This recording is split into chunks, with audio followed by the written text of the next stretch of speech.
Known as the Marine Corps' musical ambassadors of goodwill, the Marine Drum and Bugle Corps is also stationed at 8th and I. This storied unit travels more than 50,000 miles a year, performing in nearly 400 events throughout the nation and the world. Dressed in their ceremonial red and white uniforms, they're internationally recognized as a premier marching musical unit. Formed in 1934 to augment the Marine Band, the Drum and Bugle Corps was established to provide musical support to ceremonies around the nation's capital, and during World War II was also tasked with presidential support duties. For this additional duty, President Franklin Delano Roosevelt awarded them the Scarlet and Gold Breast Cord.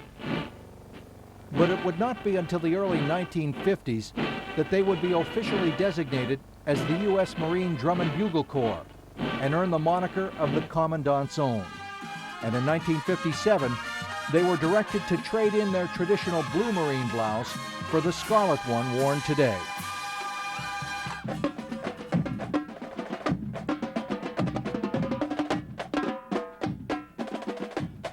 Like the silent drill platoon, the Drum and Bugle Corps spends a tremendous amount of time preparing for the parade season. Since its inception, their musical proficiency and marching finesse have been the hallmark of their performances.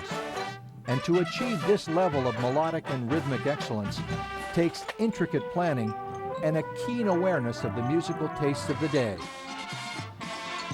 There are only about 80 musicians that make up the Marine Drum and Bugle Corps, and those who march and play with the group understand how privileged they are because openings don't occur that often.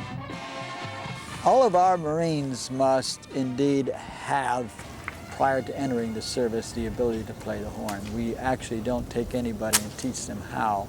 We have a very arduous audition process. For example, if you played a horn and you wanted to become a member of, we would audition you. And if we found you qualified and we had an opening, we would accept you for enlistment into the Commandant's Zone. You would go then to your recruiter. You would enlist in the Marine Corps. You would go to Paris Island or San Diego to undergo the normal recruit training that all of our Marines do. Once you've satisfactorily completed that, you come to Marine Barracks, 8th and I, and theoretically can march there for the next 20 years if you maintain your standard of performance and you find it to your liking. The marching presentation is choreographed to the style of music being played, utilizing different types of formations, drill movements, and instrumental direction, and is artistically designed using the latest computer technology. Basically speaking, what will happen in the fall, I'll put together, I'll arrange all the music and we'll decide what we want to highlight and how better to pictorially feature the musical score. We'll talk about ideas, we'll talk about how we want to feature different parts and or different soloists like you've seen today. And then we take and actually put it into a computer. We have a computer program and tell it how many people we have, what's different types of instruments, and believe it or not, when we're done, we have a computer readout for every Marine. Each Marine has a sheet which depicts where he's supposed to be at any particular point in time as it relates to the musical score.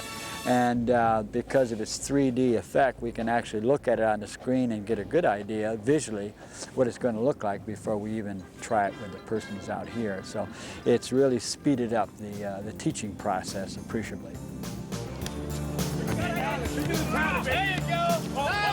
Finally, the tryouts, rehearsals, and fine-tuning are complete. It's time to unwind, albeit briefly. With more than 6 months of intense training behind them, these 3 performing units now get some downtime. Relaxing moments are rare during parade season, so they don't hesitate to take advantage of opportunities when they're presented. But come showtime, they'll be ready. And when they hear the echoes of applause and experience the swell of emotion all around them, they'll know that the countless hours of preparation were worth it. To sense the air of patriotism and love of God, country, and our Corps from the people once they've watched us is indeed, all the reward anybody could ask for. It really is something that you have to experience to be able to really understand.